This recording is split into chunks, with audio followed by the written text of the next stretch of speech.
नमस्कार, बहुत स्वागत है आपका। 29 मार्च को रात 9 बजे शनिदेव कुंभ राशि से निकलकर मीन राशि में प्रवेश करेंगे। और मीन राशि जो बृहस्पति की राशि है, जल तत्व की राशि है और शनि वायु के प्रतीक ग्रह हैं। अब यहाँ पर शनिदेव आएंगे तब यहाँ पर राहु पहले से विराजमान है। तब 30 मई तक शनिदेव और राहु जब एक साथ होंगे तो ब्रह्मांड में 50 योग बनेगा।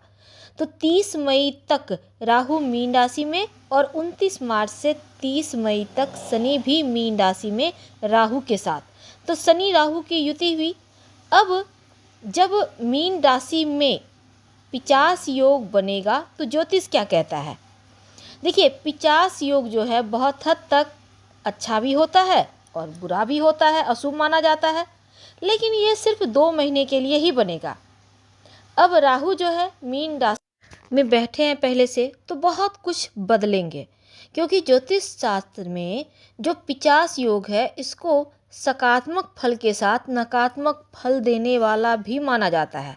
यानी ये जो योग होता है न शुभ होता है न अशुभ होता है, यानी दोनों होता है। तो चलिए अब हम जानते हैं कि इस 50 योग में कुछ ऐसी शक्तियां हैं जो अदृश्य हैं, या फिर धर्म से जुड़ी हुई है या तंत्र मंत्र क्रियाओं से जुड़ी हुई है। तो ऐसी शक्तियां जो शांत बैठी है, लेकिन इस समय वो एक्टिव हो जाएगी। दूसरी सबसे बात यह है महत्वपूर्ण कि जीवन में जिस चीज़ को आप डिजर्व करते हैं वो बहुत ज़्यादा प्राप्ति आप करना चाहते हैं, आप मेहनत कर रहे हैं, अपनी इच्छाओं को बढ़ाएंगे। अब शनिदेव कर्म को देने वाले, राहु आपके इच्छा के कारक, यानी कर्म और इच्छा जब दोनों टकराएगी तब ये योग आपको आगे की ओर ले जाएगा, इच्छाओं को भड़काकर चीज़ों को प्राप्त कराने की तरफ ले जाएगा। तो तंत्र मंत्र इन चीज़ों का जो क्रिया है उसका प्रभाव तो बढ़ेगा। दूसरी तरफ आपकी लाइफ में जो ये मीन राशि में राहु और शनि की युति है तो उस स्थान से संबंधित फल आपको मिलेगा, लेकिन सही तरीके से मिलेगा या चीज़ों को आप गलत तरीके से आप प्राप्त करना चाहते हैं या सही तरीके से प्राप्त करना चाहते हैं, यही चीज़ें आज हम आपको बताएंगे ताकि आप भ्रम में ना हो और जो चीज़ें आपको प्राप्त होनी है शनि राहु की युति से वो आपको प्राप्त हो जाए। यानी अधूरी इच्छा जो पाल रखा है वो पूरा होगा, क्योंकि शनि क्या है? काल रात्रि मतलब अंधेरा। और राहु क्या है? राहु सूर्य और चंद्र पर ग्रहण डालने वाले ग्रह हैं और इनका प्रभाव बहुत पावरफुल होता है। जो लोग रात में काम करते हैं, क्योंकि राहु अचानक से धन प्राप्ति के रास्ता भी खोलता है। जो लोग राजनीतिक क्षेत्र से जुड़े हैं उन पर सबसे ज़्यादा प्रभाव रहेगा। राहु शनि की ये युति पूरे 2 महीने तक है। अब देखिए, इस युति से चीज़ें भड़केंगी, जो आग है वो भड़केगा, तो तूफान की स्थिति है पर आपकी लाइफ पर इसका प्रभाव। सबसे पहले हम ये समझते हैं, ये प्रेडिक्शन चंद्र राशि पर आधारित है। तो धनु राशि वालों, शनि और राहु का पिशाच योग जो 2 महीने के लिए बनने वाला है, आपके जीवन में इसका प्रभाव क्या होगा? देखिए, जब ये पिशाच योग बनेगा तो आपके चतुर्थ भाव में घटित होगा। अब यहाँ पर बहुत कुछ बदल जाएगा। वैसे भी आपके ऊपर शनिदेव की ढैया भी शुरू हो जाएगी 29 मार्च से। अब चतुर्थ भाव में जब राहु और शनिदेव होंगे तो 2 महीने तक आपको संतान को लेकर, लव रिलेशनशिप को लेकर जो मुंह से भरे हैं उस पर थोड़ा कंट्रोल करें, यानी सबका केयर करें, पर एकदम से भावनाओं में बहकर आप कोई गलत डिमांड के बीच फंस मत जाइएगा। यानी धन खर्च पर भी आपको कंट्रोल रखना होगा।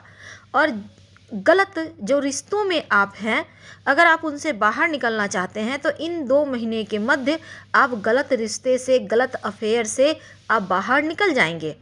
संपत्ति का सुख मिलेगा। नौकरी व्यापार के मामलों में आपको लाभ होने के योग बनेंगे।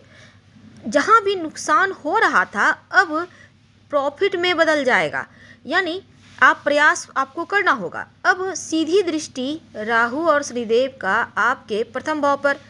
अब देखिए, थोड़ी तनाव, थोड़ी परेशानी, थोड़ी बदनामी। तो ऐसे में क्या करेंगे? जो गलत लोग हैं उन पर भरोसा ना करें। कर्म क्षेत्र पर दृष्टि है तो अधूरे सपने पूरा करने की इच्छा को भड़काएगा राहु, और उस तरफ जब आप बढ़ेंगे तो सपने भी पूरा होंगे। ये जो आपके लिए ब्रह्मांड में पिशाच योग बन रहे हैं, जो व्यापारी भाई हैं उनको सफलता मिलेगी। पिता के साथ तालमेल बनाकर चलें। कोई भी तीसरा व्यक्ति आपके कारोबार में, व्यापार में या किसी कार्य में बाधा उत्पन्न कर रहा था, तो अब राहु और शनिदेव की जो युति है ये इन चीज़ों से बाहर रखेंगे। तो देखिए, अगर आप बच्चों के मोह माया में पड़कर, कई बार होता है कि ज़िंदगी की शुरुआत नहीं कर पाते लोग, तो ऐसा अब आपको हकीकत पता चलेगा और एकदम से चीज़ें बदलती नजर आएगी। अगर वैवाहिक जीवन में रिश्ते खराब थे तो उन चीज़ों से भी आप बाहर निकलेंगे। अब देखिए, अगर आप कर्ज से बहुत ज़्यादा भरे हुए थे, कर्ज मुक्ति के लिए प्रयास कर रहे थे, कर्ज मुक्त नहीं हो पा रहे, तो अब ये वक्त ऐसा है कि अब कर्ज मुक्ति के योग बनेंगे। जो लोग समाज में बहुत पावरफुल हैं उनके साथ तालमेल बढ़ेगा। नई नौकरी, व्यवसाय के क्षेत्र में आगे बढ़ना चाहते हैं तो अनुकूल है, क्योंकि जॉब प्राप्ति के योग बनेंगे। केस मुकदमा अगर चल रहा है उसमें आपको विजय होगा। अभी तक जो 2.5-3 साल में शनिदेव के कारण जो मुश्किलें थी, परेशानी थी, जो पैसे खर्च हो रहे थे, उन चीज़ों से अब उन चीज़ों की भरपाई होगी।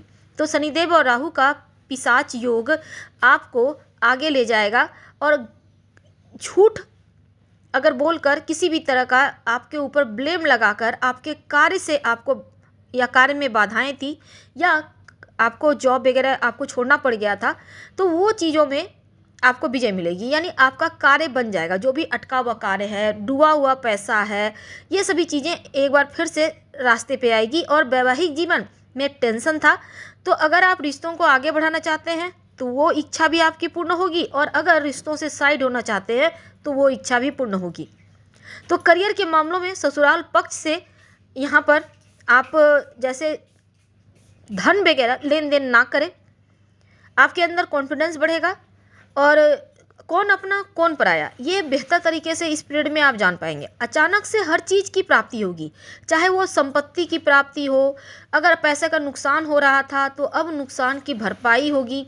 राजनीतिक प्रशासनिक क्षेत्र से जुड़े हैं तो आपको सफलता मिलेगी। समाज में आपकी वैल्यू बढ़ेगी। परिवार में के कुछ लोग जो आपके अपने हैं, और अगर संपत्ति वगैरह को लेकर कोई टेंशन था या बदनामी हो रही थी, तो अब उन चीज़ों से भी बाहर निकलेंगे। यहाँ तक कि अगर आप जॉब करते हैं, ट्रांसफ़र के लिए प्रयास कर रहे थे, तो ट्रांसफ़र के योग बनेंगे। तो इस प्रभाव को बेहतर बनाने के लिए, और ज़्यादा आप चाहते हैं कि इसका अच्छा फल मिले, तब आप माता रानी को रोज़ 2 लौंग अर्पित करें और बाद में प्रसाद के रूप में खा लीजिएगा तो अच्छा रहेगा। हम आपसे विदा लेते हैं। जानकारी अच्छी लगे तो लाइक कर सब्सक्राइब करें, शेयर करें, कमेंट करें। धन्यवाद।